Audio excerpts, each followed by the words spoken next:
Oi, galera, tudo bem com vocês? Então vamos dar continuidade hoje à matéria de português, tá bom?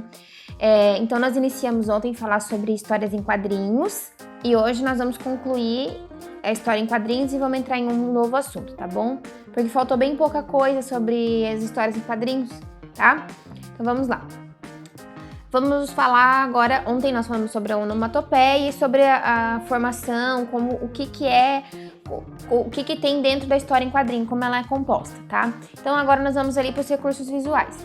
Eu já tinha falado para vocês um pouquinho ontem também sobre os recursos visuais, né? No vídeo anterior, que são aquelas expressões, os desenhos que referem diretamente àquilo que o personagem está fazendo.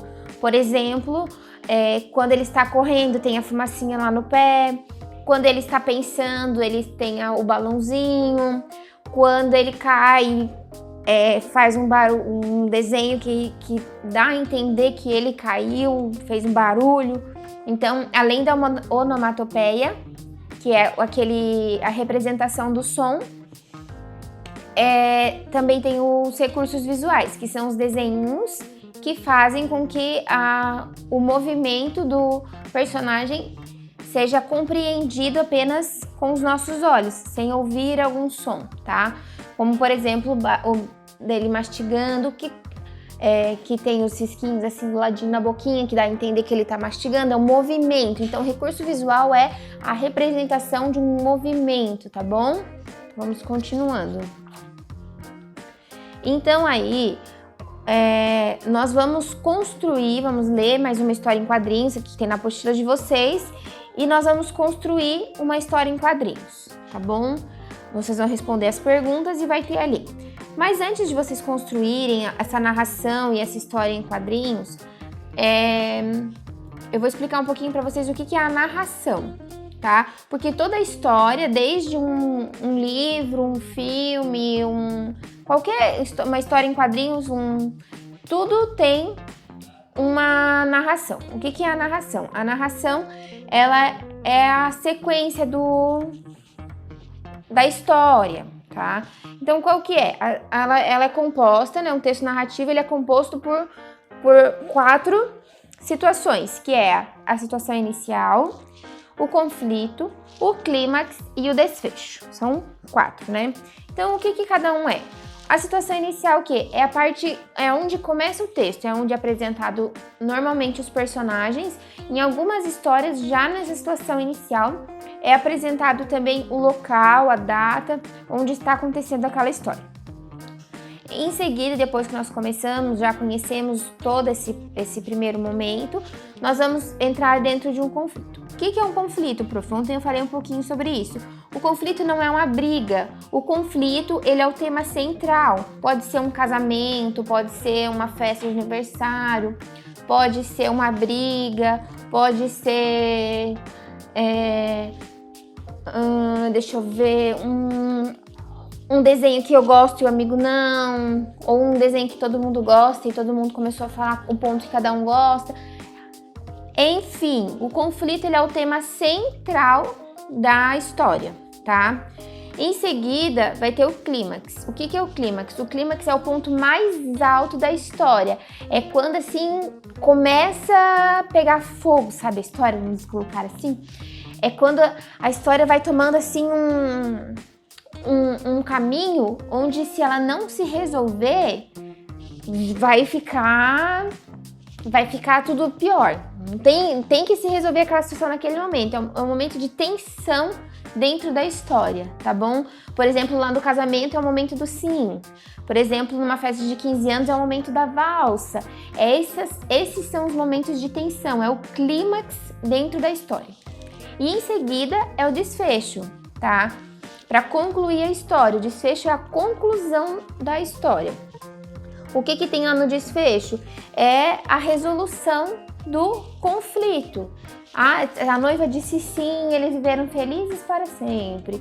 Ela dançou a valsa com seu pai e com o seu par e dançou o resto da noite e se divertiu muito. Todos os meninos decidiram que o jogo era legal mesmo e voltaram a brincar. Então, o desfecho, ele é a resolução lá do conflito, certo?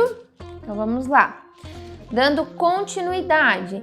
Então, ó, nós vamos ir lá da história em quadrinhos para o texto narrativo. Então, vocês vão fazer agora, lá na página 62 de vocês, vai estar pedindo para vocês transformarem essa história lá anterior, dos dois irmãos.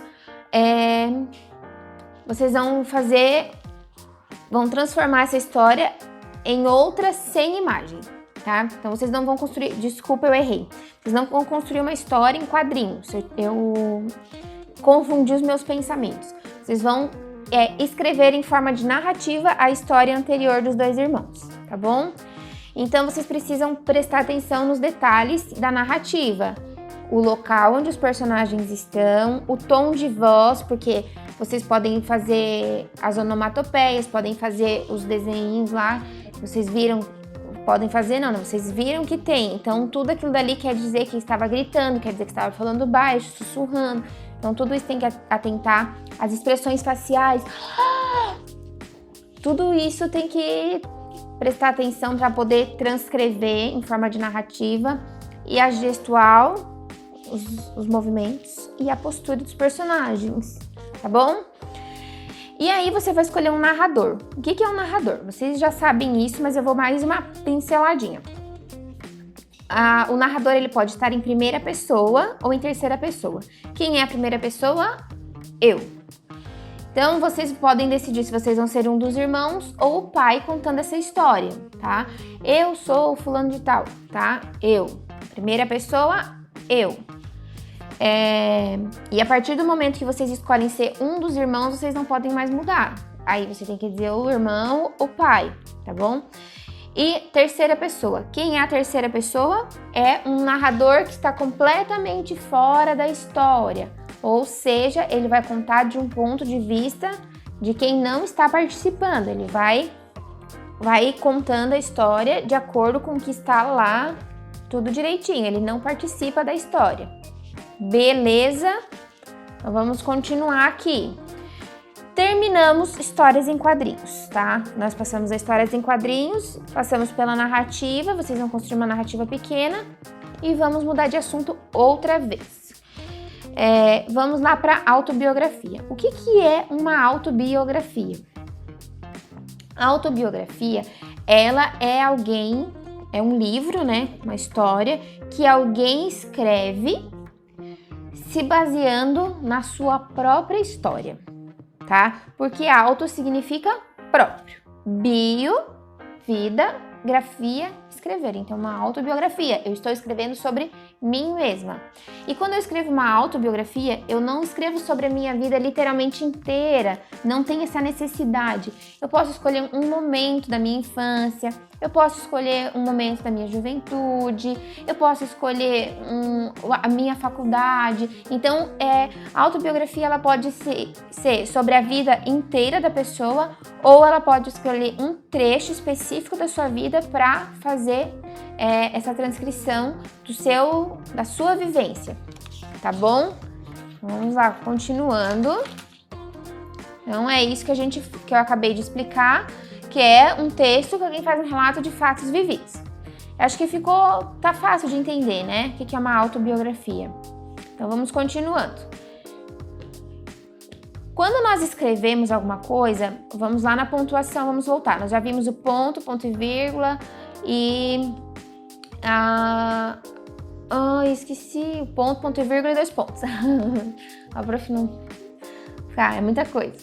Vamos lá. Agora nós vamos falar das reticências, porque as reticências, elas são importantes dentro de uma narração, dentro de um texto. E quando nós usamos as reticências? Quando nós queremos fazer uma interrupção de pensamento, quando nós queremos fazer uma pausa na história, quando nós queremos introduzir alguma coisa assim que tem continuidade, nós vamos dar continuidade nisso depois, então nós colocamos reticências. Quando eu pego um texto lá da internet e ele tinha alguma coisa antes do que eu vou escrever, então eu coloco aspas, reticências, né? Os 3 pontinhos, e escrevo o que eu ia dizer. Ponto. Prof, lá na internet continuava, eu não copiei tudo, então você coloca 3 pontinhos fecha aspas. Beleza? Então, as reticências, ela é uma pontuação extremamente importante também. Então, ali na apostila de vocês vão ter alguns exemplos. Ele a chamou, mas... reticências. Porque vai vir esse mas vai ser pesado, né? Então, não sei se vou. Talvez. Então, sempre quando tem uma interrupção de pensamento, uma pausa, sempre vamos usar as reticências, ok? E vamos lá para M e N. Eu sei que a maioria de vocês sabem, ainda existe uma confusão com relação à letra P, a letra M e a letra N quando usa elas, tá? Então, vamos lá. Antes das consoantes, quando que eu uso M e N? Antes de P e B é sempre a letrinha M. Nas outras, N. É fácil, não é fácil? Então, vamos lá. Vocês vão ver ali na apostila de vocês que tem alguns exemplos e vocês vão precisar sublinhar as linhas, vão precisar escrever algumas palavras, tá bom? Então vai ser bem fácil essa questão porque eu sei que vocês sabem. Então vamos lá, só vou retomar. Antes de P e B, M. Qualquer outra consoante, N, tá? Então vai ter algumas atividadezinhas sobre isso dali, bem tranquilas atividades. E aí vocês vão fazer um relato autobiográfico. O que é? Vocês vão escolher um fato da vida de vocês e vão resumir aqui na apostila como é que foi. Vocês vão fazer uma autobiografia de algum momento importante para vocês, certo? E acabou o português! Viva! Agora nós vamos lá para matemática.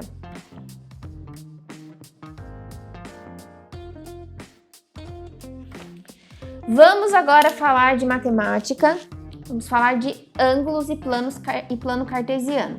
Então, vocês vão pegar a apostila de vocês e vocês vão ver que ali tem bastante desenhos de ângulos, tá bom? Então, eu fiz alguns aqui para vocês. Então, eu tenho aqui o ângulo reto. O ângulo reto, ele tem um ângulo de 90 graus. Aqui, nós vamos ter... Ele não vai ficar paradinho, que o palito não colabora, ele é meio tortinho. Vamos ter um ângulo agudo, que é um ângulo sempre menor do que 90 graus, tá bom? Vamos ter um ângulo obtuso, que ele é maior que 90 graus, ele aqui tá mais abertinho, né, no caso, que o ângulo reto, né? Não vai parar de pé, não tem problema. E aí nós temos o ângulo raso, que é um ângulo de 180 graus. E aí vocês vão ver ali na apostila de vocês que tem o ângulo pleno. O ângulo pleno, ele é um ângulo que dá a volta inteira. Então, em vez de ele estar assim, ó, de pezinho, com 180 graus, ele vai estar deitadinho, vai estar pleno. E vai ter os 360 graus, tá bom? Tá? Deu para entender? Vamos continuando, então. Ali, quando vocês olharem na apostila de vocês, vai estar um pouquinho mais fácil de compreender, tá? Então, aí nós vamos... Aqui vai ter uma atividadezinha para vocês fazerem. E vai ser tudo com relação a isso, de vocês observarem os ângulos, o ângulo agudo, vocês vão observando, o ângulo raso, vocês vão fazer no relógio também o desenho, a representação dos ângulos. Eu acredito que vai ser fácil, porque como tem os desenhos ali, vocês vão conseguir fazer bem tranquilamente, tá? E aí nós vamos entrar ali em localização do plano cartesiano. O que é isso? Então, vocês vão dar de cara ali já com uma planilha. Quem mexe no computador, conhece o Excel, vai ver que parece bastante com o Excel que tá ali. Então, vocês vão ver que quando nós preenchemos uma planilha no Excel, na A2, no B4, aleatoriamente, escrevendo nomes, outras coisas, vocês vão perceber que não tem a necessidade de seguir uma regra quando não tem, assim, um desenho que tem que ser feito, ou é uma listagem que tem que ser concluída. Então, vocês vão percebendo isso, que não tem essa, assim, não vai mudar se eu colocar a Natália no 4C nesse momento, tá? Mas, se eu quero falar sobre duas crianças que moram num prédio de 4 andares e o outro mora num prédio de 3 andares. O primeiro que mora no prédio de 4 andares mora no 2º andar. E a segunda criança que mora no prédio de 3 andares mora no terceiro andar. Então, vocês vão perceber que nesse caso, tem que seguir uma ordem, que se chama par ordenado, que nesse caso é necessário que se siga a ordem das informações, porque se eu inverter, eu já não sei mais quem é quem, já não sei mais quando é o que, já não sei mais que informações são aquelas. Então, no primeiro caso que o menininho morava, vamos usar o exemplo da apostila, que o menininho mora no quarto andar do prédio 3, então, quarto andar é a primeira informação, do prédio 3 é a segunda informação. Então, sempre vai ter que vir, quando for se referir a esse menino, tem que usar 4,3. Por que 4,3? Porque a vírgula é para separar a informação, 4, que é o quarto andar, 3, o prédio 3. E a Natália, ali do lado, ela mora onde? Ela mora no terceiro andar do prédio 4. Então, 3,4. Vírgula para separar a informação, terceiro andar, vírgula, prédio 4. Tá? Então, essa informação sempre tem que vir na sequência correta, porque é o par ordenado, nunca pode mudar, tá? E aí, vocês vão ver ali que embaixo tem um plano cartesiano. O que é o plano cartesiano? Ele é formado pelo encontro de duas retas, uma horizontal e a outra vertical. Então, quando vocês vão usar o plano cartesiano, vocês vão primeiro sempre, toda a informação, a primeira informação ali antes da vírgula, vai ser sempre referente à linha horizontal, tá bom? Nunca a primeira informação é sobre a vertical, sempre horizontal. Então, vamos colocar aqui, tem 1, 2, 3, 4, 5. 5, 5. Então, primeiro é a informação que tá aqui. 5, 1. Vai ser a informação que tá aqui primeiro, tá? Então, sempre começando pela linha horizontal e em seguida a linha vertical. Quando nós damos 2 pontos para vocês, é A3. Vamos colocar aqui A, B, C, D. Então, A3. 1, 2, 3. Então, vocês vão fazer um encontro aqui no A3, tá? Vocês vão, olhando ali pela apostila de vocês, vai ser mais fácil de compreender. 6, 1. Então, aqui vai ter 6, vai se referir à linha horizontal e 1 vai se referir à vertical. Onde que eu vou fazer esse pontinho, prof, que é o encontro? Aqui, 6 é aqui, 1 é aqui, então vai colocar aqui no encontro das duas linhas, tá? Isso se chama coordenadas de ponto, quando eu dou 2 pontos e eles necessariamente precisam se encontrar. Belezura? Vamos continuar.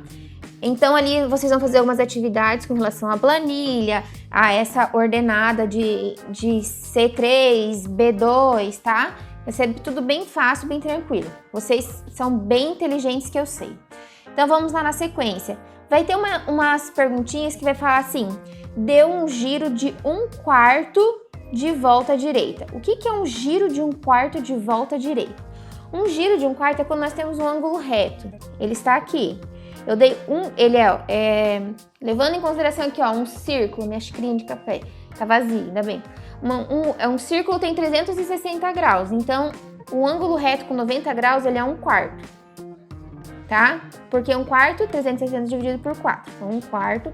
Quando nós damos um giro de 1/4 para a direita, um giro de 1/4 para a direita, um giro de 1/4 para a esquerda, um giro de 1/4 para a esquerda.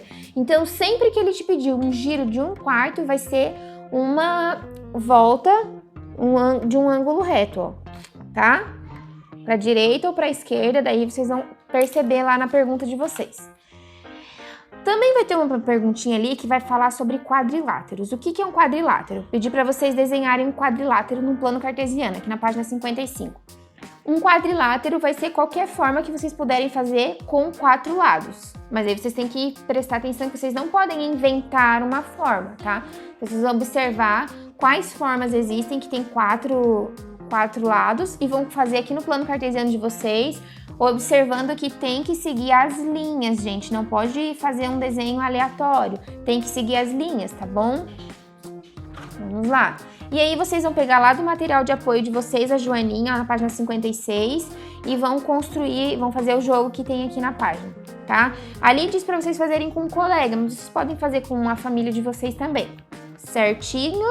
E aí vocês vão ler aqui na página 57 o que vocês aprenderam nesta unidade. E de matemática hoje também era isso. Aí, gente, amanhã eu vou encaminhar uma atividade de matemática também, porque só falta essa atividade para fazer.